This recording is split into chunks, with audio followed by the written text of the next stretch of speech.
कौन आया है कि निगाहों में चमक जाग उठी, दिल के सोए हुए तरानों में खनक जाग उठी। किसके आने की खबर लेकर हवाएं आई, रूह खिलने लगी सांसों में महक जाग उठी। आप अगर मुस्कुरा रहे हैं तो तैयार हो जाइए हंसने के लिए, दिलों में बसने के लिए आए हैं एक व्यक्ति कमाल। स्वागत है आपका सुनील पाल। नमस्कार दोस्तों। वाह वाह वाह शिवम जी। हाँ जी, बहुत ही खूबसूरत आपने मेरा। अब एक कलाकार जब मेरे पास यहाँ पर आ रहा है मंच में, तो मैं खाली खबरें क्यों पढूं, मैं एक तरीके से आपका वेलकम ऐसा करना चाहता था कि लोगों को भी थोड़ा सा मजा आने चाहिए। तो आज इंटरव्यू होगा पूरा, क्योंकि आए हैं रतन नूरा, जिन जी के बिना हम हो अधूरा, क्योंकि जी ही है हमारे लिए काशी और मथुरा। एक ये आपने जो कैरेक्टर जो क्रिएट किया रतन नूरा, इसके पीछे कोई कहानी है क्या? कोई ऐसा एपिसोड जब आपको ये बनाने का मतलब मौका मिला, अचानक से क्लिक हुआ, रतन नूरा शराबी वाला कैरेक्टर, सर कैसे? बिल्कुल ये कहानी है। जब 1995 में बॉम्बे आया था मैं, तो वहाँ पर मैं एक चाय की दुकान पे काम करता था। तो तब पता नहीं था कि चाय की दुकान पे काम करने वाले, चाय बेचने वाले कभी आगे बढ़ सकते हैं, देश में उनका सम्मान भी हो सकता है। लेकिन जब प्रधानमंत्री मोदी जी चाय बेचते बेचते जब प्रधानमंत्री बन गए, तो अब मुझे एहसास हुआ कि शुक्र है मैं चाय बेचता था कि कहीं तक तो पहुँचा, और अगर भगवान का आशीर्वाद रहा और आप सबका का साथ रहा तो और भी आगे बढ़ेंगे। तो चाय की दुकान पर जब काम करता था तो चाय पे उस पर बहुत अलग अलग कैरेक्टर आते थे, सिंधी, गुजराती, मरवाड़ी, मराठी, और वो अपने स्टाइल में चाय मांगते थे। और वो तो सब के सब मैं सबको कॉपी करता था, सुनता था, समझता था। तो वो मेरे गुरु थे। और बाजू में ही वहाँ पर एक जंबो होटल था, वहाँ ये शराबी भाई साहब जो टैक्सी चलाते थे, दुबले पतले। तो ये एक असली व्यक्ति है रतन नूरा, मतलब नाम अगर बदल दिया होगा आपने? हाँ, या नाम रतन था उनका, लेकिन मैंने नूरा लगा दिया। अच्छा। लेकिन साल भर में शराब की वजह से टीबी के मरीज हो गए थे। और जब स्वर्गवासी हो गए वो, तो मुझे ऐसा लगता है कि शायद उन्होंने जाके भगवान से सिफारिश की होगी कि ये जो नीचे स्ट्रगलर दिख रहा है सुनील पाल, इसका बुरा है हाल, तो हमारा नाम है रतन नूरा, और इसको दे दो हमारा नाम पूरा के पूरा, इसको हमारा नाम दे दो, जो कुछ भी हमारे नसीब का वो सब इसको दे दो। तो शायद भगवान से सिफारिश करते उन्होंने कहा होगा कि हमको तो टीवी वाला बनाया, इसको टीवी वाला बना दे। ले ये एक आपने एक व्यक्ति को जीवित कर दिया। उसके जाने के बाद ठीक है, आपने एक लेगेसी यहाँ पर आगे बढ़ाई है, और बहुत मजेदार आपका सफर रहा है। लाफ्टर चैलेंज से शुरुआत हुई, आप विनर रहे हैं। क्या वो पूरा सफर रहा? कैसे आपको वहां तक पहुंचने का मौका मिला? क्या अचानक किसी ने बोल दिया कि लाफ्टर चैलेंज हो रहा है, या फिर उसके पीछे भी एक कहानी है? जब 1995 में बॉम्बे आया, मैं तो बहुत सारी जगह पे छोटे मोटे काम करता करता आगे बढ़ रहा था। मैं पहले चाय के टपरी पे काम किया, फिर किसी घर पे काम किया, फिर ऑर्केस्ट्रा के बैक स्टेज में काम किया। करते करते सुनील जी, आपने रिक्शा भी चलाया? रिक्शा भी चलाया। रिक्शा चलाया मतलब पैडल रिक्शा चलाया? पैडल रिक्शा, वो नागपुर में पैडल रिक्शा चलाया। नागपुर, चूँकि मैं चंद्रपुर से, मैं हूँ डिस्ट्रिक्ट से, चंद्रपुर डिस्ट्रिक्ट से। तो पैडल रिक्शा चलाने वाला आज इतना बड़ा आदमी बन सकता है, ये आप एक जीता जाता सबूत हैं। मुरसा नाम के छोटे से गांव में जन्म हुआ। मुरसा टू मुंबई का ये सफर है, मुंह टू मुंह, और मुंह का ही काम कर रहा हूँ, इसी से मेरा मुकाम बना हुआ है। तो मैं जब आया बॉम्बे में, तो मुझे ये सब छोटे बड़े काम करने पड़ते थे, क्योंकि शुरुआत थी।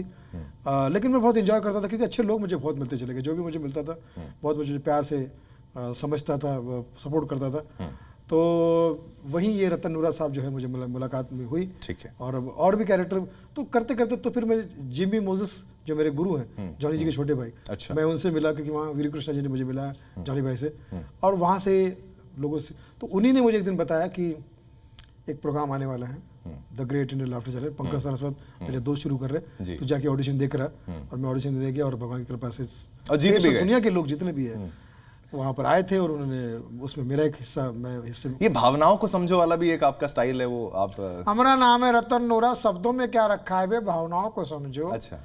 तो ये जो भावनाओं को समझो, ये जो है ना, ये इस पर मैंने फिल्म भी बनाई बाद में। हाँ, और फिल्म बड़ी हिट हुई, जिसमें 52 स्टैंड अप कॉमेडियन है, right from Kapil Sharma, Johnny भाई, और 52 stand up comedian, India Pakistan के कलाकार। उसको Guinness book of world record मिला था। Guinness book of world record holder हमारे साथ बैठे हैं। ये मतलब खाली आप कॉमेडियन नहीं है, और एक आपका स्टाइल है, और आप उस लीग से आते हैं जहां पर अच्छी कॉमेडी की जाती है, और आप हमेशा एक वार करते हैं उन कॉमेडियंस पे जो उस लाइन से हट जाते हैं। उस पर मैं धीरे धीरे आऊंगा। आपका जो बचपन था, ठीक है, क्या आपके माँ बाप ने आपको सपोर्ट किया कि कॉमेडियन बनना, कलाकार बनना? यार देखिए, बोलना तो नहीं चाहता, किसी भी परिवार को मतलब पहले पसंद नहीं आता। वो कहते हैं बेटा ये कर ले, ये काम सीख ले, वो कर ले, अंदर आपकी आंख जरूर होती है, लेकिन वो कहते हैं कि नहीं, पहले कुछ काम सीख ले, ये तो मतलब हॉबी है ना। कुछ ऐसा हुआ आपके साथ? बिल्कुल यही होता था, क्योंकि क्या है कि इतना इंटीरियर में हम चंद्रपुर डिस्ट्रिक्ट और मुरसा में, बल्लार शाह में रहते थे। वहाँ फिल्में देखी जाती थी, फिल्मों के गाने सुनता था मैं, बहुत डांस भी करता था। डांस कॉम्पिटिशन में मुझे कटोरा पहला इनाम भी मिला था। मैंने पिताजी से कहा कि मुझे कटोरा मिला, स्टील का कटोरा। तो बोले ठीक है, भीख मांगना शुरू कर। कहने का मतलब वो कह रहे थे कि जा इस कटोरे से जो जो मांग सकता है, कहीं ज्ञान, कहीं प्यार, कहीं रिस्पेक्ट, जो भी मांग सकता है। तो ये जो चटोरा है, इसका पहला इनाम स्टील का कटोरा है, जिससे इसने आपका प्यार बटोरा है, एंड स्टील दिस चटोरा इज वर्किंग। तो मैं समझता हूँ कि वहाँ के लोगों का ये सोचना बिल्कुल जायज़ है, क्योंकि इतनी दूर बॉम्बे कौन जाएगा और क्या मिलेगा। ऐसी परिवार में आपको सपोर्ट करने वाला कौन था फिर, जो एक व्यक्ति होगा? अगर मैं देखूँ थोड़ा बहुत अगर सपोर्ट मेरा था तो वो मेरी माँ थी। मेरी माँ मुझे, माँ है मेरी, सपोर्ट करती है मुझे, करती थी वो, आज तो मेरे साथ ही है, माँ के साथ मैं हूँ। और मैं व्हाट्सएप की डीपी में भी उन्हीं की तस्वीर। जी बिल्कुल, ये देखिए, ये आदर्श पुत्र भी हैं। क्योंकि आज वैलेंटाइंस डे के मौके पे जिस व्यक्ति की अगर प्रोफाइल पे उनकी माँ की तस्वीर है तो समझना पड़ेगा उस व्यक्ति को, शख्सियत को समझना पड़ेगा। बिल्कुल, बोलिए सर। जी मैं समझता हूँ कि तो वहाँ से ये शुरुआत हुई और लाफ्टर चैलेंज आया। उसमें सुपर 6 में हम लोग थे, मैं, एहसान कुरैशी, राजेश श्रीवास्तव जी, भगवंत मान, नवीन प्रभाकर, पराग कंसारा। आज उसमें से 2 शख्सियत नहीं है, पराग कंसारा जी नहीं है, द ग्रेट राजेश श्रीवास्तव जी नहीं है, जी। और हमारे भगवंत मान जी सीएम बन चुके पंजाब के। उस शो ने हम सबको बहुत दिया है, मशहूरियत दी है, और खासकर ये इन 6 लोगों को जो दिया है ना, आज भी हम परिवार के सदस्य हैं। आज भी मान साहब जब भी मुझे बॉम्बे आते तो मुझे फ़ोन करके बुलाते हैं, आप टच में हैं उनसे? जी बिल्कुल, और बहुत इतने से भी उनके अंदर कोई इतना भी चेंज नहीं है। तो मैं कह सकता हूँ कि वो, और तो ये हम लोगों के साथ में जो जी लगाने का काम किया, लाफ्टर चैलेंज का काम किया, इसी तब से लेके अब तक जी के साथ लगे हुए हैं। जी, ये बहुत जी हमारे साथ लगा है और हम जी के साथ लगे। आपने जिक्र किया राजू श्रीवास्तव का, और आपका उनका रिश्ता सब जानते हैं कितना गहरा था। कब आप उनसे पहली बार कब मिले, वो पल अगर आप हमें बता पाएं? बिल्कुल याद है। मुलाकात आपकी उनसे हुई और फिर ये दोस्ती कहाँ से कहाँ तक चली गई? 95 में एक्चुअली स्कूल के ज़माने में इनका कैसेट आया था 91 में, बड़ा हिट हुआ था कैसेट वो, भैया शोले फिल्म की स्टोरी बता रहे हैं, वो बड़ा कैसेट हिट हुआ था। तो मैं सोचता था यार ये कौन है, इनसे मुझे मिलना है, क्योंकि जॉनी भाई स्टैंड अप कॉमेडी करते हैं, मिमिक्री करते हैं, मुझे पता था, लेकिन वहाँ तक हमारी पहुँच भी नहीं थी, सोच भी नहीं थी। लेकिन ये कैसेट वाला बंदा कौन है यार, ये तो शक्ल सूरत भी अपनी काफ़ी मिलती है, ऐसा कुछ किया जा सकता है। ये सोचते सोचते जब मैं 95 में बॉम्बे आया नागपुर से, तो मुझे एक ऑर्केस्ट्रा में स्ट्रगल करते करते उनके छोटे भाई दीपू श्रीवास्तव मिले। उन्होंने मुझे बोला कि, मैंने कहा यार मैं राजू भाई का बहुत बड़ा फ़ैन हूँ, मुझे प्लीज़ मिला दो। तो मलाड़ में रहते थे, उन्होंने कहा कि ठीक है मैं मिलाता हूँ। और दूसरे दिन या 2-3 दिन के बाद राजू भाई ने मुझे एक डबिंग स्टूडियो में मिलने के लिए बुलाया था। जिसमें वो डबिंग के लिए आए थे, और मुझे 500 रुपये उस वक्त जेब में रखे थे मेरे, और मुझे कहा था कि तू स्ट्रगल कर रहा है, लेकिन इसे तू गलत मत समझ, तेरी ज़रूरत आज समय तेरा ख़राब है, लेकिन आगे चल के जब तू अच्छा हो जाएगा तो तू भी किसी की मदद करना, तू भी किसी के साथ में करना। तब से लेकर आज तक हमारा फैमिली संबंध है। उनके घर पे कभी भी जाऊँ तो भाभी हमारी, शिखा भाभी खाना खिलाती है, मिठाई खिलाती है, जी। उनके घर में फंक्शन, हर फंक्शन में हमको बुलाया। वो जो पल जो था जब वो हॉस्पिटलाइज थे, वो जो पूरा माहौल था, उस पे आपका जो दर्द था वो साफ तौर पर देखने को मिल रहा था। आप कह रहे थे एक बार उनको होश आया था तो आप वीडियो पोस्ट कर रहे थे अपने उसमें चैनल पे, तब आपने कहा होश आ गया, भगवान ने सुन ली। क्या आपने, मेरे को लगता है दुआ में आपने तो कोई कसर नहीं छोड़ी उनके, मतलब कि काश वो बच जाते। हाँ वैसे देखा जाए तो हमारी सारी बहुत सब लोग प्रार्थना तो कर ही रहे थे, लेकिन प्रकृति का ये जो अन्याय है, ये हम कॉमेडियंस के साथ में जो हुआ है, मैं समझता हूँ कि इस अन्याय को किसी शब्द में बताया नहीं जा सकता, इस दर्द को किसी भाषा में समझाया नहीं जा सकता, क्योंकि बहुत बड़ा नुकसान हुआ है हमारे कॉमेडी फील्ड का, और यकीन नहीं होता, अभी भी यकीन नहीं होता, लगता है सामने बैठे हैं अभी आवाज़ दे देंगे यार सुनिए राजा, और जब भी मिलते थे गले लगाते थे, हर किसी को गले लगाते थे। एक भी आदमी उनके सामने आ जाए तो उसको जोक सुनाए बगैर छोड़ते नहीं थे, हंसाए बिना, वो उनका एक रूटीन बन गया था। तो मुझे ऐसा लगता है कि सीनियर्स की तो बहुत रिस्पेक्ट करते थे, जूनियर्स से भी बहुत प्यार करते थे। स्पेशली मैं उनका जूनियर होने के नाते मैं जानता हूँ मेरी बहुत मदद की उन्होंने, पैसों से, स्टेज शो से, परफॉर्मेंस के साथ में मैं स्टेज भी कर चुका हूँ, वीनस का वीडियो भी कर चुका हूँ, टीवी भी कर चुका हूँ, और जितने फिल्में कर चुका हूँ, बॉम्बे टू गोवा, मेरी फिल्म, हमारी फिल्म भावना को समझो में थे, मनी बैक गारंटी में थे, और हमेशा अभी हमारी जो फिल्म आ रही गाली गलोच अभी आ रही, हाँ उसके लिए वो उसमें वो नहीं है, उसको शुभकामना देने के लिए मैंने उनका बाइट लेने के लिए बोला था उनको, कहते कि मैं दिल्ली जाके आ रहा हूँ। क्योंकि सुनील जी आप यहाँ पे हैं, कौन कौन सी आपकी रिसेंट कुछ आने वाला है जो दर्शक जान पाएँ कि भाई वो देख सकते हैं, या कोई इवेंट के बारे में आप जिक्र कर सकते हैं, चाहे आपकी कोई मूवीज़ हैं जो लाइनअप में हैं, कौन कौन सी सर? बहुत सारी फिल्में बन के तैयार है, जैसे सुपर जासूस, राजपाल यादव और मैं और जीनत अमान जी हैं, उपासना सिंह है, वो आ रही है। फिर अक्षय कुमार जी के साथ में भी प्राक का एक वीडियो है, वो बहुत जल्द आने वाला है, शूट हो गया है। फिर हमारी फिल्म आ रही है गाली गलौज, जो so called stand up comedy पर फिल्म है। आपको पता है आजकल स्टैंड अप कॉमेडियन जो है अपना काम बनता भाड़ में जाए जनता वाला हिसाब किताब रखते हैं। जो 20-20, 25-25 साल के युवा बेचारे सामने बैठ रहे थे, उनको गाली गलौज करते रहते, उसी पर यह फिल्म है कि हमारा मानना है कि ऑडियंस के सामने जब आप जाते हैं तो दिल, दिमाग, आंखें, आवाज़, नेचर, नीयत और कंटेंट हमेशा साफ सुथरा होना चाहिए। देखिए, चार्ली चैपलिन का ये कहना है कि अपने गम को छुपा के लोगों को हंसाना एक कला है, और वो कला में शायद आप पारंगत हैं। आप इसको कैसे लेते हैं? कॉमेडी को आप क्या समझते हैं? क्योंकि आपकी कॉमेडी में मैं सोचता हूं कि मैं अपनी फैमिली के साथ बैठ के उसको देख सकता हूं, और वहीं पर बात ये आती है कि आप जब कॉमेडी करते हैं, आप दूसरे कॉमेडी करते देखते हैं, तो आप ज़रूर कॉमेंट करते हैं कि भाई तुम ऐसे नहीं कर सकते, तुम वैसे नहीं कर सकते। देखिए, कॉमेडी जो है वो मुझे ऐसा लगता है कि किसी निदा फाजी साहब ने शायद कहा था कि घर से मस्जिद है दूर, चलो ये कर ले, किसी रोते हुए बच्चे को हंसाया जा। अगर आप भगवान की सच्ची इबादत करना चाहते हैं तो आप भले मंदिर मत जाओ, मस्जिद मत जाओ, कहीं मत जाओ, आप किसी को हंसा दो तो वो भी एक इबादत कबूल हो जाती है, पूजा कबूल हो जाती है। तो मैं समझता हूँ कि हंसाना भगवान की भक्ति है, काम है, भगवान की प्रार्थना है, और ये काम अगर मुझे करने का मौका मिला तो मैं अपने को खुश नसीब समझता हूँ। और इस वजह से कला जो है वो एक गॉड गिफ्टेड चीज़ होती है। मंच हमारे लिए पूजा का स्थान है और दर्शक हमारे लिए माई बाप है। तो मैं समझता हूँ कि जितने कलाकार हैं उन्हें चाहिए कि पब्लिक के सामने पब्लिक का सम्मान करें, उनके सामने अच्छी से अच्छी बातें करें, नई नई बातें करें और पेट भर के हंसाएं, ताकि परिवार के साथ बैठ के लोग एंजॉय कर सके।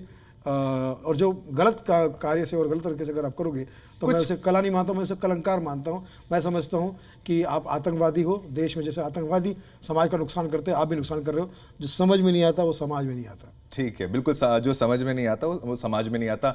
उन दर्शकों के लिए कुछ कॉमेडी की लाइंस आपकी तरफ से जो ये देख रहे हो, परिवार के सामने साथ बैठ के जो आपकी कॉमेडी सुनते थे, कि वो ज़माने तो अब चले गए हैं, लेकिन आपको मिस बहुत करते हैं लोग कि भाई हर प्लेटफॉर्म में आपको देखना संभव नहीं, क्योंकि आप टूर करते रहते हैं और इतने बिजी हैं कि भाई चलिए आप अगर टीवी पे नहीं है तो कहीं ना कहीं तो आप बिजी हैं। उनके लिए कुछ ऐसी पंक्तियाँ से मुझे याद है, अभी जैसे जिस स्टूडियो में मैं हूँ तो मुझे याद है कि मेरा ऐसा मानना है कि हिंदू मुस्लिम वो उनका प्यार जो है वो बहुत जी जान से प्यार करते हैं। मतलब जैसे हिंदू है वो हर रिलेशन में जी लगाते हैं, बाबूजी, माताजी, भाभी जी, भैया जी, और मुस्लिम जान लगाते हैं, भाई जान, अम्मी जान, अब्बा जान, फूफा जान, जान। तो ये अपने लोगों से जी जान से प्यार करते हैं, जी जान, एक दूसरे से जी जान से प्यार करते हैं। तो जो लोग इनको जी जान से लड़ाने की कोशिश करते हैं, मेरे जी में आता है कि उनको मैं जान से मार दूं। ठीक है, तो आप जी में जी जान से सबको मिलाने के लिए यहाँ पर आज बैठे हैं और हम उसी की उम्मीद कर रहे हैं आपसे। एक कोई अगर आपको मैं बोलूं कि अगर आप क्योंकि आप मिमिक्री आर्टिस्ट भी हैं, आप बोलें कि मेरा इस वाली आवाज़ पे बड़ा तगड़ा स्ट्रॉन्ग होल्ड है और मैं ये कर रहूँगा, आज करके दिखाऊंगा आपको कि वो आपका बेस्ट वाला आपको पसंद भी है सर, वो वाला।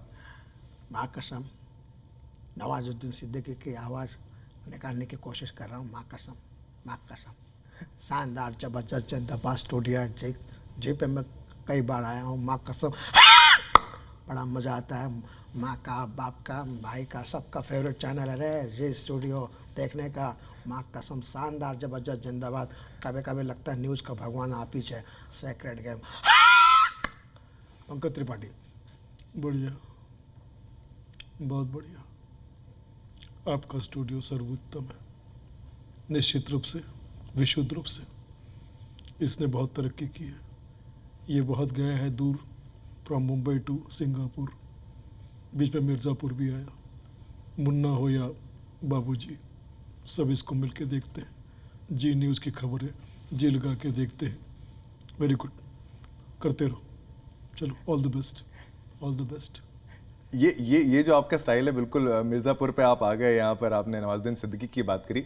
ठीक है, इसको चलिए वापस मैं आपकी उसी बात पे आता हूँ।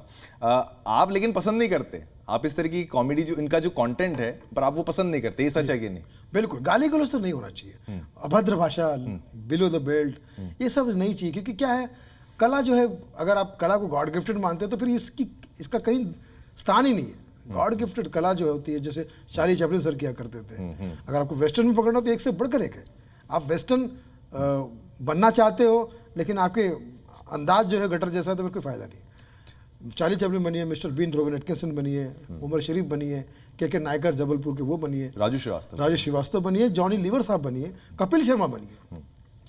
कपिल शर्मा की कॉमेडी से आप खुश हैं? उनके जो स्टाइल है, उनका जो वो पूरा है, कई बार सपोर्ट आप करते नजर आते हैं। लेकिन सुनील ग्रोवर जब वो जो अलग हुए थे उस दौरान भी आपने कुछ स्टेटमेंट्स दिए थे कि आपको थोड़ा संभल जाना चाहिए, ऐसी बातें आपने करी थी। देखिए, एज डॉक्टर मैं चीज़ कहना चाहता हूँ कि दोनों के अंदर बहुत अच्छी बात है। डॉक्टर गुलाटी, दोनों नील है, वो कपिल है, ये सुनील है, दोनों इल है। इल मतलब बीमार और बीमार मतलब दिल के बीमार है। दोनों से दोस्ती फिर से करवाई जा सकती है।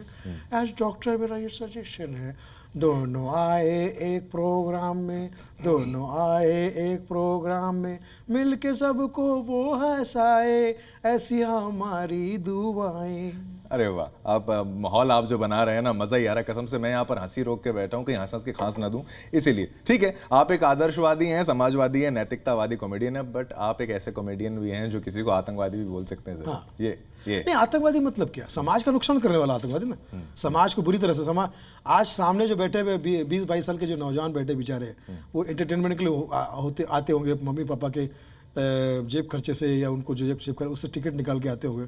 आप उनको अच्छी दिशा बताइए ना, देश का भविष्य आपके सामने बैठा है, आपके हाथ में माइक है, आपके अंदर ताकत है, नॉलेज है और चीज़ें, तो बताओ उनको, अच्छी चीज़ें बताओ, आगे बढ़ाओ। ये क्या बेवकूफ़ी करते हो जो तुम्हारी औकात है, जो तुम गटर वाले हो, जो तुम गए गुजरे हो, जो तुमको माँ बाप से संस्कार मिले, तुम वो मतलब जो तुम्हारे गटर संस्कार है वो तुम क्यों उसके सामने दे रहे हो? तुम्हारे माँ बाप ने तुम्हें गटर संस्कार दिए होंगे, लेकिन बच्चों का क्या कसूर? उनको अच्छे तरह से करना चाहिए ना। अभी जैसे एक ज़माने में हमारे एरिया में एक शराबी आता था, वो पी के टाइट पूरे मोहल्ले में गाली गलौज करता था। इतना गाली गलौज करता था, इतना गाली गलौज करता था कि मोहल्ले वाले उसको मार के भगाते थे। अच्छा, तो उसने कहा, शुरू में तो हंस रहे थे, अब मुझे मार के भगा रहे हो?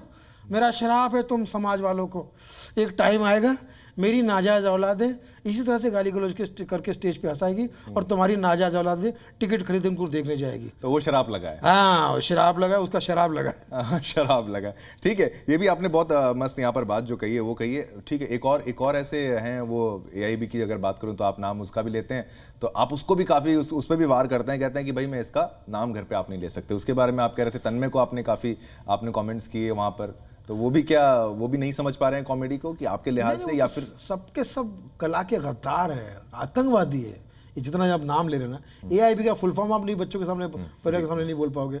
और शर्म मुझे उनसे ज़्यादा आई उन लोगों पे जो बॉलीवुड के कलाकार है, रणवीर सिंह, अर्जुन कपूर, सामने बैठी आलिया भट्ट, दीपिका पादुकोण, इन लोगों को शर्म आनी चाहिए कि ऐसी चीज़ को तुम प्रमोट कर रहे हो जो देश का बुरा कर रहे हैं, देश का सत्यानाश कर रहे हैं। ऐसे कलाकारों को आप लोग प्रमोट कर रहे हैं। आपको चाहिए कि अच्छे कलाकारों उनके सामने उनके प्रोग्राम में आप जाएंगे नहीं देखने के लिए, ठीक है। आज बोलो आलिया भट्ट को या दीपिका पादुकोण को या रणवीर सिंह को कि सही कलाकार के पास जाकर उसके प्रोग्राम को उसको आगे बढ़ाओ। नहीं, इनको वही पसंद है, गटर वाली पसंद है। तो कभी कभी मुझे शक होता है कहीं ये भी तो गटर से नहीं आया, मुझे शक होता है। अच्छा, तो ये आपका जो हमला है वो बहुत सीधा सा, मतलब नहीं, मैं तो भैया झूठी तारीफ नहीं कर सकता। पर जो नंगा है वो समाज में चाहे कुछ भी कितना ही कुछ कर ले, वो नंगा ही है मेरी नज़र में, ठीक है, उसका कुछ नहीं हो सकता। कंटेंट को बेचने के लिए आपको लगता है कि कुछ मापदंड होना चाहिए, कोई डिजिटल मतलब इसमें मतलब एक मॉनिटरिंग होनी चाहिए कि देखिए आप उनको क्रिटिसाइज जरूर कर रहे हैं, लेकिन फैन फॉलोइंग आपकी क्या स्टेटमेंट्स हैं कि सोशल मीडिया पे इनकी फैन फॉलोइंग बहुत तगड़ा, सपोर्ट सब फेक है ना, फेक है, सब फेक। आपको अगर 1 करोड़ व्यूज चाहिए, खरीद के दिलवा दूं मैं आपको। मुझे रोज फोन आते हैं कि सर आप खरीद दीजिए, खरीदे हुए हैं सब। इनके OTT प्लेटफॉर्म खरीदे हुए हैं, इनके व्यूज़ खरीदे हुए हैं, इनके परफॉर्मेंस खरीदे हुए हैं। वो 4-6 जो बच्चे सामने बैठते हंसते हैं, खाली उनका लाफ्टर का इस्तेमाल करके वो डाल देते हैं, वीडियो बनाते हैं और बाद में खरीदे हुए लाइक्स खरीदे हुए। उसके बाद में जो सो कॉल्ड मीडिया के जो कुछ पत्रकार हैं, एक दो को तो मैंने अपनी भाषा में समझा भी दिया उनको कि तुम तो शर्म करो कम से कम, तुम पत्रकार हो, तुम्हें समाज एक पत्रकार की सच्ची नज़र से देखता है, तुम तो गलत। नंबर 1 स्टैंड अप कॉमेडियन उनको बोला जा रहा है। अरे बेवकूफ़ो, हमारे शो में 1 मिनट भी चल गया ना तो समझ जाना पब्लिक वो गाली देगी, जो ये स्टेज पे गाली देना वो तुमको पड़ेगी जिनको तुम नंबर 1 स्टैंड अप कॉमेडियन बोल रहे हो। जो मेहनत कर रहे हैं उनके साथ में खड़े रहो ना। बॉलीवुड और कलाकारों की शर्म आती है, जैसे हमने कहा वो एबी के साथ खड़े, ये इनके साथ खड़े, तो ये तो इतना टफ कंपटीशन है। हम फैमिली तो आपके लिए सर मुश्किल नहीं हो जाता कि अगर इस तरीके का कंटेंट है जिसमें देखिए वो जो भाषा जहाँ की भाषा है वो उसको बोल अगर देते हैं, तो आप जैसे लोगों को दिक्कत नहीं हो जाती कि आपको बहुत सलीके से शब्दों का लिहाज रख के, जैसे मैं भी अगर ये डिस्कशन कर रहा हूँ, मुझे भी पता है मुझे क्या बोलना है, अगर मैं कुछ गलत बोलूँ तो वो गलत हो जाएगा, आपके लिए भी क्या आप भी इस बात को मानते हैं? आप यकीन मानिए, देश और दुनिया में कहीं भी ये स्टैंड अप कॉमेडी, जो स्टैंड अप कॉमेडी बोल के माफ़ी चाहता हूँ शब्द का इस्तेमाल करो, ये जो कलंकार है इनको कहीं भी स्टैंड नहीं है, ये कहीं भी स्टैंड नहीं हो सकते। आज इनका किसी परिवार में आप शो नहीं करवा सकते किसी, और हम जहाँ करने जाते हैं वहाँ पर लोग डरे हुए हैं। एक तो हमारे शोज़ कम हो गए इन महारथी की वजह से कम हो गए, और जब हम जाते हैं शो करने के लिए तो पूरा परिवार आके कहता है सुनील जी ज़रा बिलो द बेल्ट मत जाइएगा, फिर ऐसा मत कीजिए। वो डरे हुए हैं, दर्शकों को डरा दिया इन नाकारों ने। अच्छा, तो हमारे साथ में स्टैंड वो कंपटीशन तो है ही। पर सुनील पाल जी, आपका गुस्सा इतना ज्यादा हो गया था कि आपने एक जगह बोल दिया था मैं बाप हूं, मैं आपको बताऊंगा। बिल्कुल। किस लिहाज से, क्या मतलब इतना गुस्सा आ गया था आपको? आप कई इंटरव्यूज देते हैं, उस दौरान ऐसे क्या हो गया था कि जो आपने बोला मैं दिखाऊंगा तुम्हें? इनके जो फेक फॉलोअर्स है ना, वो इतना आके तंग करते हैं नीचे, और समझ में आता कि फेक फॉलोअर्स है। अरे भाई, तुम्हारे बंदे का जो वीडियो है वो गटर है, वीडियो गालियां भरी हुई है, दुनिया भर की गंदी बातें। अब मैं यहाँ पे बोल भी नहीं सकता। नहीं, बिल्कुल भी नहीं, ये सामाजिक आप सोचिए तो ऐसी चीज है, उसकी कोई अप्रिशिएट कर रहा है, वो बंदा फेक ही होगा ना भैया, होगा ना। तो मैं उनको बोला भाई ये जो तुम्हारे सो कॉल्ड आर्टिस्ट है, इनका बाप हूं मैं, ये साले में सॉरी, ये तो मेरे सामने टिक भी नहीं पाएंगे कहीं पे। यही बात सुनील जी, क्योंकि करोड़ों रुपए, अरबों रुपए, खरबों या दुनिया की सारी दौलत दे दे, मैं स्टेज पे खड़ा रह के एक भी गंदी बात नहीं कर सकता। ठीक है, ये मेरा कमिटमेंट ईश्वर से, एक स्पेशली स्टैंड अप कॉमेडी में। जी, स्टैंड अप कॉमेडियन के नाम पर कुछ लोग धर्म को भी गाली दे देते हैं। धर्म की आड़ में मैंने कभी अच्छे कॉमेडियंस को नहीं सुना कि वो किसी धर्म विशेष का मजाक बनाए, चाहे कोई भी धर्म हो। आपके लिए, आपके हिसाब से उनके लिए क्या मैसेज है कि भाई आपको आज़ादी मिली तो आप भी किसी भी देवी देवता के बारे में आप टिप्पणी कैसे कर सकते हो? आपका क्या स्टेटमेंट? देखिए क्या है, ये जो लोग हैं ना, ये सो कॉल्ड पढ़े लिखे लोग हैं, पढ़े लिखे जाहिल मैं नहीं कहता हूँ, ठीक है, पढ़े लिखे अनपढ़ है ये लोग। पढ़ लिख के गए, फिर ये क्या करते हैं, आईटी सेल का जहर जो फैल रहा है उनको ये पकड़ते हैं कि हमको आगे बढ़ना, क्या करें। तो आईटी सेल वाले उनको आइडिया देते, काम करो देशभक्ति पे कुछ बोल दो, फला देवी देवता पे कुछ बोल दो, क्योंकि देवी देवताओं पे, रामलीला पे, देशभक्ति पे तो सदियों से कुछ ना कुछ बोला जा रहा है। किसी भी तो केस हुआ नहीं आज तक। कवि बोलते हैं, हास्य व्यंग करते हैं, काका हाथरसी करते थे, आर के लक्ष्मण करते थे, सॉरी जी, के नायकर साहब करते हैं, हम करते हैं, जॉनी भाई करते हैं, 50 साल राजू श्रीवास्तव ने कितना किया है देवी देवता पर, सब पे। लेकिन हमारी नीयत वैसी नहीं थी। हमारे नीयत में वो नहीं था कि हमारी नीयत में साथ था हंसाना, कंट्रोवर्सी पैदा करना नहीं। इनकी नीयत में क्या है, ये कंट्रोवर्सी जानबूझ के इसलिए पैदा करते हैं। अब जैसे एआईबी का शो किया, क्यों किया? ताकि चर्चा हो, गालियां पड़े, बदनाम हो, लेकिन हम बदनाम होकर नाम करेंगे। ये तो इनकी मंशा क्या होती है? टैलेंट तो है नहीं है, जीरो है, टैलेंटेड तो है नहीं, तो कैसे इनका नाम हो? तो ये इसी तरह की उल्टी सीधी हरकत, इसको कुछ बोल दिया, इसको कुछ कर दिया, चार थप्पड़ खाएंगे, थोड़ा ये रहेंगे, और फिर देखो बड़े बड़े शो में उनको बड़े शो में बुलाया जाता है। और हाईलाइट ये है कि आपके मीडिया द्वारा उनको नंबर 1 कॉमेडियन कहा जाता है। ये सबसे बड़ी शर्म की बात है। नहीं, ठीक है, सबसे बड़ी शर्म। हमारी कोशिश रहती है कि ऐसे कंटेंट के हिसाब से हम किसी को उसकी रेटिंग दें। इस तरीके का कंटेंट जब आप देख रहे हैं तो आप लोगों को अल्टरनेटिव क्या दे रहे हैं? आपकी क्या मुहिम है? क्या आपने शॉर्टकट देखिए, NUMBERONE नंबर 1 का शॉर्ट फॉर्म हो जाता है नो वन। अच्छा, नंबर 1 के चक्कर में अगर शॉर्ट फॉर्म इस्तेमाल करोगे तो नो वन हो जाओगे। क्या अब ये वक्त बदल रहा है सर? अब ये जो पहले का जो स्टाइल था कि आपने कुछ भी मतलब कंट्रोवर्शियल स्टेटमेंट दे दिया और लोग आपके इस कंटेंट को देखने लगे, अब क्या आपकी नज़र में, क्योंकि आप काफ़ी लंबे समय से कॉमेडी कर रहे हैं, आपको लग रहा है बदल रहा है? बदल रहा है, बिल्कुल बदल रहा है। अब देखिए उनकी धीरे धीरे मार्केट जो भी छोटा मोटा बना था कम हो रहा है, क्योंकि गाली गलौज ही देना है। हमारी फिल्म गाली गलौज में यही तो मैसेज है कि गाली गलौज देख के ही अगर तुमको स्टैंड अप करना है तो वो तो कोई भी कर लेगा। तुम्हारे अंदर कौन सी हीरे जड़ है? एक जरा अपने स्टाइल में इनको एक मैसेज दीजिए भैया। मैं ये कहना चाहता हूँ कि वो भी थोड़ा सा, मतलब क्योंकि आप कॉमेडियन है तो थोड़ा वो भी हम ज़्यादा इसको सीरियस ना बना डालें। हाँ, स्टैंड अप, जितने स्टैंड अप कॉमेडियन ये जो बोल रहे हैं ना, इनको जब इनका फ़ैन मिलते हैं ना कि सर मैं आपका फ़ैन हूँ, मुझे आपका एक एक जोक याद है, बोले कौन सा? तो कौन सा बोलते ही जो फ़ैन है उसने 5-6 गालियाँ दे दी उसको। गाली क्यों दे रहा हूँ? नहीं सर, ये आपके पंचेस है, यही तो जोक है आपका, ये मैं सुनता हूँ कि इसी पे तो लोगों को आवाज़ आते हो। तो ये वहाँ पर माइक पकड़ के कुछ भी बोल देंगे कि भैया हम तो वो, तो इसलिए मैं इसी विधा पर जो फिल्म आई है गाली गलौज, तो खैर उसमें कोई गाली गलौज है आपकी मूवी में नहीं है, कि तभी नहीं? तो। गाली गलौज मूवी में कोई गाली गलौज लॉजिकली नहीं। फिल्म में जैसे गजनी विलन है, हाँ। वैसे गाली गलौज फिल्म में गाली गलौज विलन है। अच्छा। और ये चीज़ें मैं इसलिए कर रहा हूँ क्योंकि स्टैंड अप कॉमेडी मेरा क्षेत्र है और मैं इसे मेरी आप इसको साफ करना चाहते हैं? हाँ, क्योंकि मैं ऐसा मानता हूँ कि एक रेवोल्यूशनरी मानते हैं खुद को इसके लिए? हंसाना जो है वो मुश्किल काम हो सकता है, लेकिन हंसना और भी मुश्किल काम है। जनता हमारे लिए बहुत स्पेशल काम कर रही है, वो हंसते हैं तो हमारे घर बसते हैं, वरना हम कॉमेडियन बहुत सस्ते हैं। ये भीड़ नहीं है, लीड है, ये क्राउड नहीं हमारे लिए प्राउड है, ये जनता भी है और जानता भी है, इनकी वजह से ही हमारा वजूद है। तो मैं कहता हूँ कि ऐसी जनता को आप अच्छी से अच्छी चीज़ें दो, और आपका नाम नहीं हो रहा है या बदनाम होकर नाम करना चाहते हैं, इससे पता चल जाता है कि ये काम बहुत मुश्किल काम है। ये हर कोई जॉनी लीवर नहीं बन सकते हैं, हर कोई राजू श्रीवास्तव नहीं बन सकते, हर कोई कपिल शर्मा, बहुत मेहनत करनी पड़ेगी तभी आओगे, वरना तुम सिर्फ और सिर्फ हटके कहोगे और कुछ नहीं।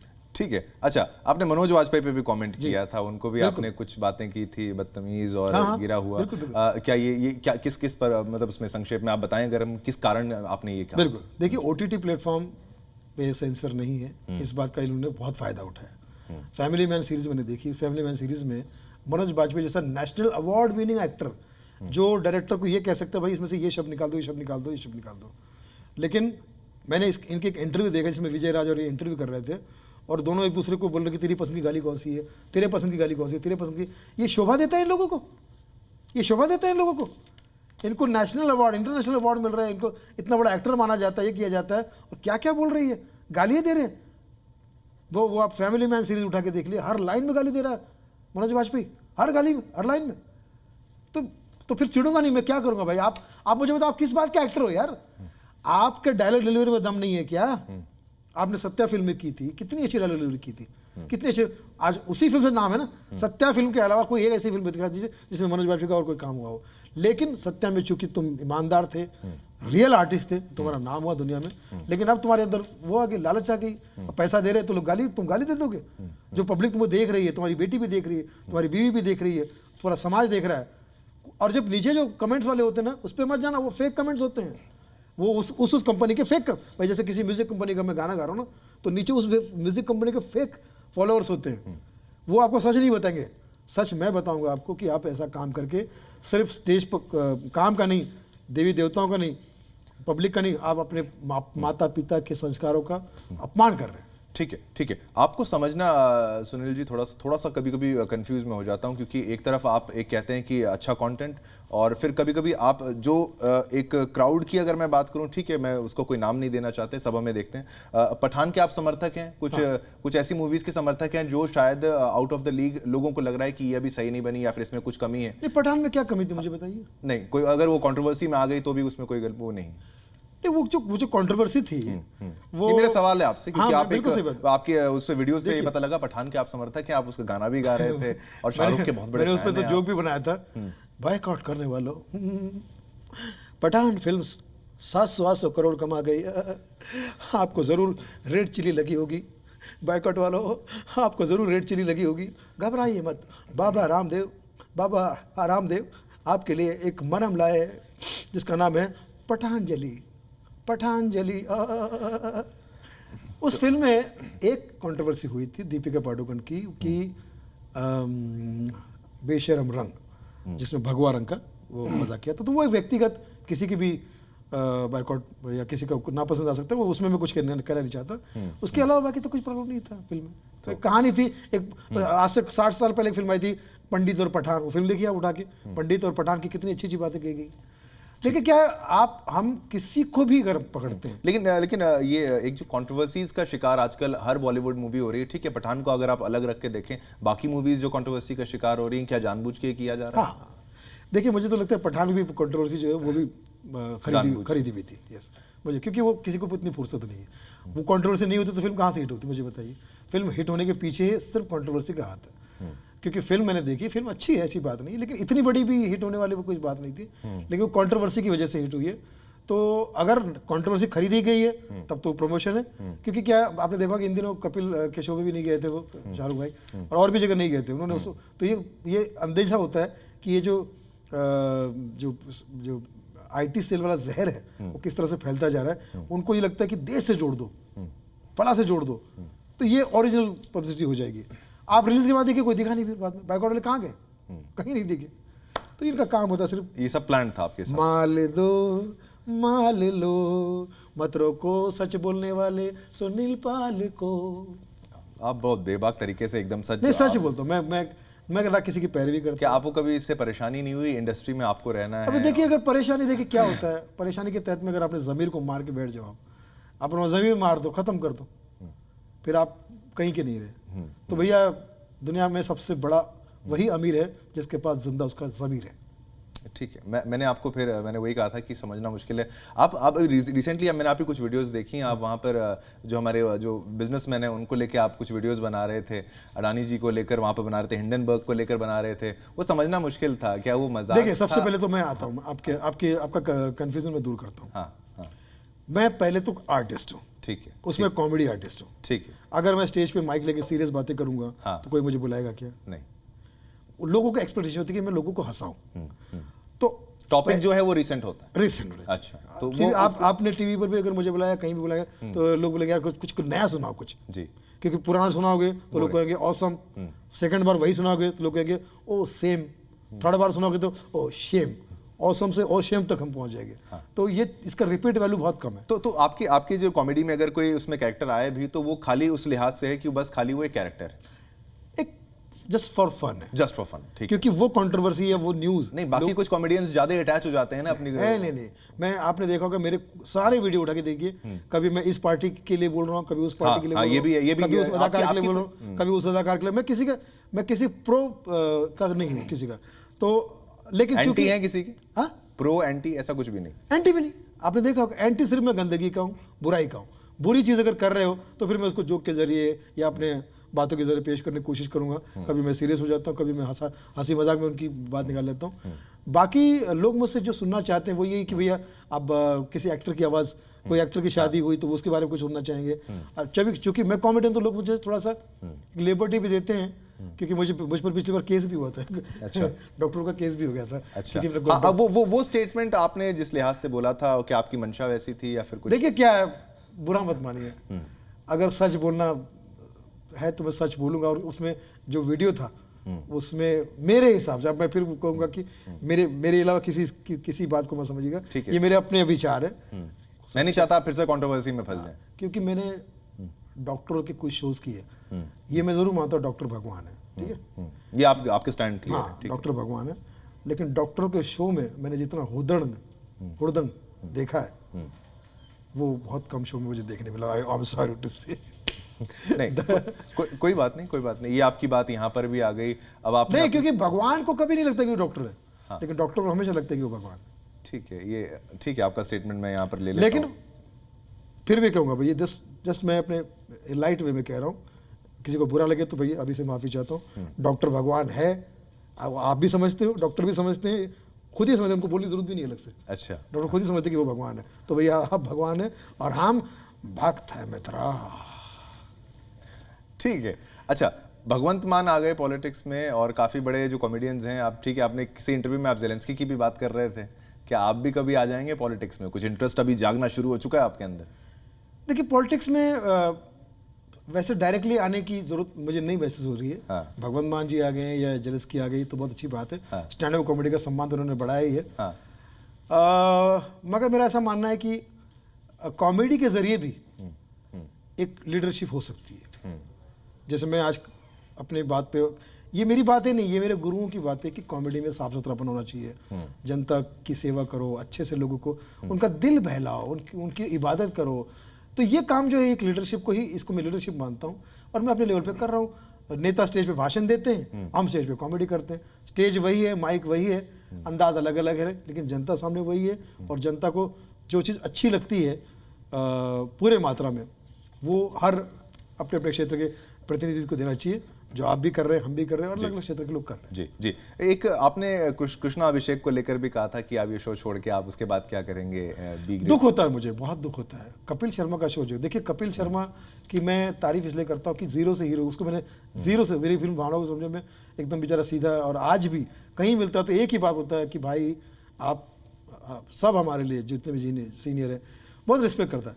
तो खैर, मगर कृष्णा उस शो में गए थे या सुनील ग्रोवर शो में गए थे, बहुत अच्छा काम किया उन्होंने, बहुत बढ़िया काम कर रहे थे।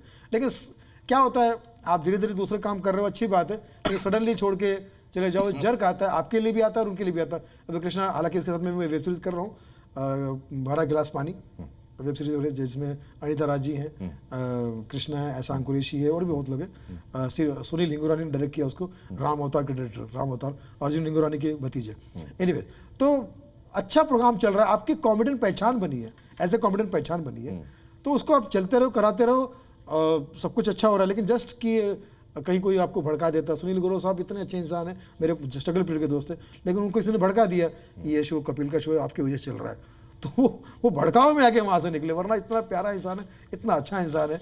लेकिन क्या करे, कपिल अपना काम अच्छा करता है और हर दोस्त का ख्याल रखता है।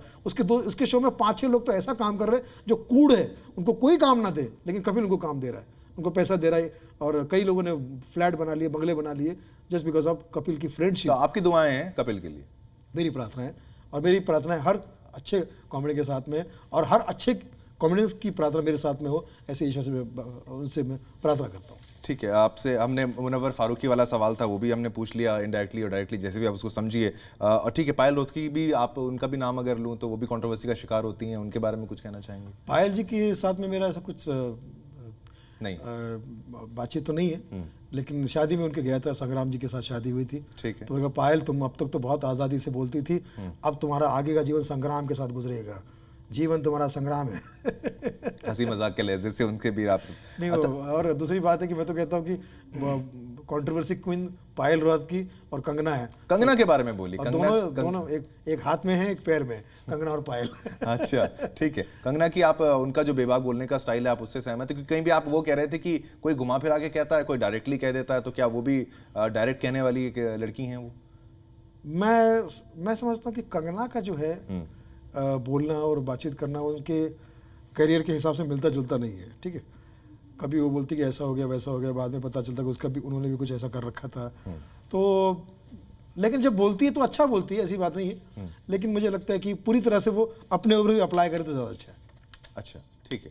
अब हमारे दर्शकों के लिए कुछ लाइनें आपकी जो फ्रेश हैं, शायद हमने कम सुनी हो, उनके लिए कोई एक छोटा सा परफॉर्मेंस आप दें ज़रूर। एक सब आपको कॉमेडियन के तौर पे देखते हैं, तो कॉमेडी तो आप नहीं करके जाएंगे, हम आपको जाने नहीं देने वाले हैं यहाँ से। देखिए क्या है, जैसे रतन नूरा एक दिन मेरे पास में आके कहते हैं, सुनील मैं शुद्ध शाकाहारी हूँ, शुद्ध शाकाहारी। मैंने कहा वेरी गुड। घर पे जाके देखा तो चिकन खा रहे थे। मैंने कहा अरे अब तो शुद्ध शाकाहारी, चिकन क्यों खा रहे? ये तो घर की मुर्गी है बे, दाल बराबर। अभी परसों में एक शो में जा रहा था, तो ड्राइवर ने मुझे कहा एयरपोर्ट पे कि बोले सर मैं ड्राइविंग करने से पहले थोड़ा 1-2 क्वार्टर मार लूँगा, पी लूँगा, फिर चलाऊँगा। मैंने कहा ड्रिंक एंड ड्राइव, शराब पी के चलाओगे, पागल हो गए तुम? बोले तो फिर क्या हुआ, जगह जगह पर तो लिखा है ड्रिंक एंड ड्राइव। बोले, मैंने कहा पागल हो, लिखा है नो ड्रिंक एंड ड्राइव। नहीं, नो पे तो कई लोगों ने पान खा के थूक दिया है, सिर्फ ड्रिंक एंड ड्राइव दिखाई देता है, तो वो पी के चलूँगा। बोला लेकिन भाई ड्राइविंग सीट पे पी के नहीं चलना चाहिए। क्यों? बोला यार वो सिस्टम में नहीं, होश में होना चाहिए। अरे भाई ड्राइवर से ज़्यादा पीने का हक किसको है? बोला क्यों? पूरी दुनिया उसको ड्राइवर ड्राइवर ड्राइवर बोल बोल के उसको चिढ़ाती है, तो उसका भी मन करता है कि मैं उल्टा जवाब दूँ, कभी गीलावर हो जाऊँ, ड्राइवर की जगह गीलावर वेटवर हो जाऊँ, ठीक है। और ऊपर से गाड़ी में अब घुसते तो गाड़ी में क्या रखा रहता है? बोले क्या? परमिट। परमिट को देखकर क्या आदमी सोचेगा, क्या सोचेगा परमिट देके? हाँ, परमिट है, उसके बाद आरसी होती है। आरसी क्या है? क्या है आरसी? बोला हाँ आरसी। तो क्यों नहीं पिएगा आदमी? हाँ, आगे क्या लगा है? बोला ग्लास। ग्लास ग्लास ग्लास देखकर क्या सोचेगा आदमी, क्यों ना पीऊँ? हाँ, जब यहाँ पे ड्यूटी के लिए आ रहा था तो बीवी ने मुझे पीछे से कहा, सुनो जी टाकी फुल कर देना, टाकी फुल कर देना। ये नहीं बताया कार की। हाँ, लोग कारोबार करते हैं और बार में कार करते हैं। क्या क्या क्यों ना पिए? हाँ, कदम कदम पे जाम लगा है, कदम कदम पे जाम। जाम मतलब क्या? शराब। फिर क्या करेगा आदमी? आने और जाने वाली हर गाड़ी कहती है P P P P P P P P P. अरे हर गाड़ी जब हमें पीने के लिए कहेगी तो पिएंगे, क्यों नहीं पिएंगे हम लोग? हाँ, हमको इतना आइडिया दिया जाता है पीने का। हाँ, तो फिर क्या करूँ? ऊपर से मेरे माँ बाप ने मेरा नाम रखा है गोपी। क्या? गोपी। माँ बाप कह रहे गोपी, तो जाके पीऊँ, नहीं तो क्या करूँ? हाँ, driver driver drink and drive, हाँ, ड्राइविंग का नशा है मुझे, हाँ। ऊपर से क्या है, कदम कदम पर मैं चलता हूँ तो मुझे कभी 30 किलोमीटर पे प्यास लगती है, कभी 60 किलोमीटर पे प्यास लगती है, कभी 90 किलोमीटर पे प्यास लगती है। तो 30 60 90 क्या है, 30 60 90 क्या है? मैंने कहा हाँ हाँ। ऊपर से बॉस ने मुझे कहाँ रखा है, कहाँ, सर्वेंट क्वार्टर में, सर्वेंट क्वार्टर में रखा है। क्वार्टर क्या है, क्वार्टर क्या है? बोला हाँ हाँ भाई भाई समझ गया समझ गया। जाए काम कर, तू पी के आ। पीऊँगा ना, हाँ। सड़क देखी तुमने, सड़क, हाँ, गाड़ी लहरा के चलती है, ऐसी सी, कभी इधर कभी इधर, लहरा लहरा के कौन चलता है? गाड़ी जब लहरा के चल रही है तो ड्राइवर लहरा है तो क्या प्रॉब्लम है आपको, हाँ? हर हर हर रोड के बाजू में गटर खुले हुए हैं, खुला हुआ गटर क्या कह रहा है? वेलकम मेरी जान, तू वेलकम वेलकम, गटर में गिरने के लिए वेलकम। इसलिए मैंने सिद्धांत बना लिया है, मैं रोज़ पीऊँगा। भले मैं बॉम्बे में रहता हूँ, लेकिन बॉम्बे में रहने के बाद भी रोज़ पीने की आदत की वजह से लोग मुझे डेली वाला कह रहे हैं, डेली वाला। लेकिन सिस्टम से पीऊँगा, मेरा पीने का टाइमिंग फिक्स होगा, गटर अप से शटर डाउन। बहुत बहुत शानदार। मैं हंस हंस के, हंसी रोक रोक के यहाँ पर, और पूरा प्रोडक्शन क्रू जो अंदर है वहाँ पे, उनकी भी हंसी की जो आवाज़ें थी वो मैं आपको बता नहीं सकता, वो आवाज़ें तक आ रही थी। आपने समा बांध दिया, आपसे हर तरीके का हमने सवाल पूछा, चाहे वो पॉलिटिक्स की बात हो, चाहे दूसरे जो, एक सवाल करोड़पति का पूछ लीजिए ताकि कुछ पैसे लेके जाओ। ठीक है अगले एपिसोड में अभी थोड़ा हमारा भी वो आ जाए, कंप्यूटर लेंगे, इन्वेस्ट करेंगे, फिर आपसे वो सवाल भी जरूर पूछेंगे। लेकिन बहुत मजा आया सच में। देखिए, मैं जाने से पहले कहना चाहूँगा, कहीं कोई त्रुटि हुई तो क्षमा प्रार्थी हूँ, क्योंकि आप ही का विद्यार्थी हूँ। सामने जितने लोग बैठे हुए हैं सब दर्शक, माई बाप, मेरे शिक्षक भी है, प्रशिक्षक भी है, परीक्षक भी है और निरीक्षक भी है। सब कुछ आपसे ही सीखा है, इसलिए अगर कोई गलती हो जाए तो समझ जाना आपकी वजह से हो रही है। मुझे आप किसी भी फंक्शन में बुला सकते हैं, मैं कहीं भी आ जाऊंगा, मेरा कोई ईगो नहीं है, सिर्फ पेमेंट है। भक्त जनों, भावताओं को समझो।